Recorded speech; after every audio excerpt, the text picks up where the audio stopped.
Paris claims 20,000 jobs from London move across the Channel over the next few years as a direct result of Brexit. So say lobbyists for the financial district there. Recruiters in the French capital have told BBC London they've already seen a threefold increase in applications for jobs.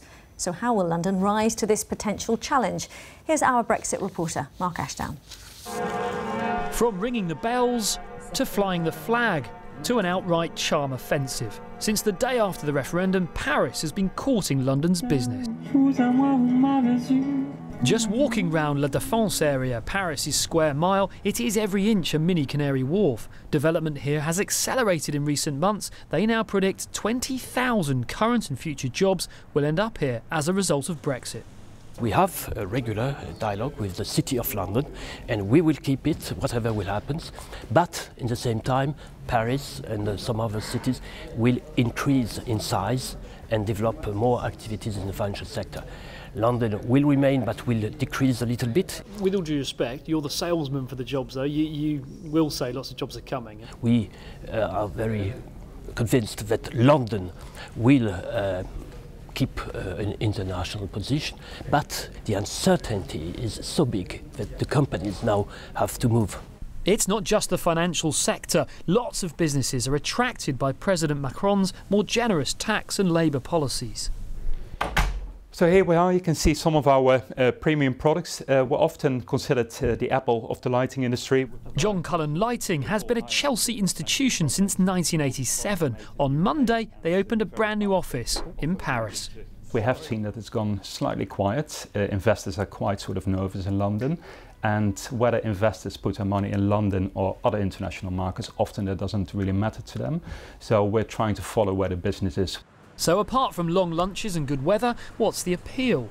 Hello, welcome back to my channel. This isn't a list of my favourite coffee shops in general. Vlogger Cheryl Warner moved from London a few years ago. We asked her what's elevated Paris from a fun city break to a serious career move. The cost of living, I think, is much cheaper than London. You don't have council tax here. I just love the atmosphere, the people. There's so many amazing restaurants, really affordable. It rains way less frequently here. It's not necessarily particularly efficient all the time. Like, it's a completely different world entirely. Recruiters are always a good barometer. One firm told us they're seeing 3 times as many CVs and applications for jobs coming from London compared to 6 months ago. There was a wave, at the moment. They were willing to create a lot of things, to invest. Paris is becoming a very international platform. So you can't help feeling, though, that London is going to be out of the club a bit now? Not totally out, but it becomes a new form of partnership. There was less arrogance than before, because it was very difficult in the 90s. They need to take you seriously now. And yeah, it's a new relationship. So I think what we found then is that over the past few years there have been many changes here to make Paris a more welcoming and dynamic business environment. They see Brexit as the final piece to enable all that to flourish. The challenge for London is to respond, to forge new relationships both here and further afield, and to make those work. Marc Ashdown, BBC London News in Paris. Well, as you can see, Marc is back in London and at Mansion House in the city where a special dinner is taking place. Marc, tell us more on why it's significant.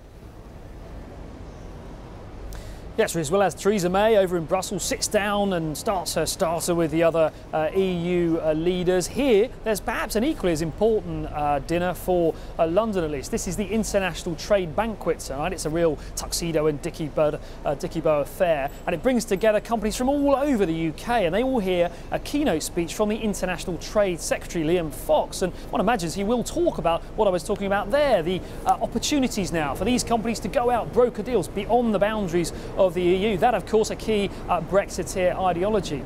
Now, the City Minister dismisses all this Paris talk of jobs as woolly rhetoric, but there is no doubt experts on both sides of the Channel are taking it very seriously. They see Paris as a key competitor going forward. To that end, the Mayor of London, Sadiq Khan, hosted his own event last night. He invited about 200 businesses to talk about how he will champion them going forward. He launched an interactive tool to help support and guide them through the next few difficult months, he said, of Brexit.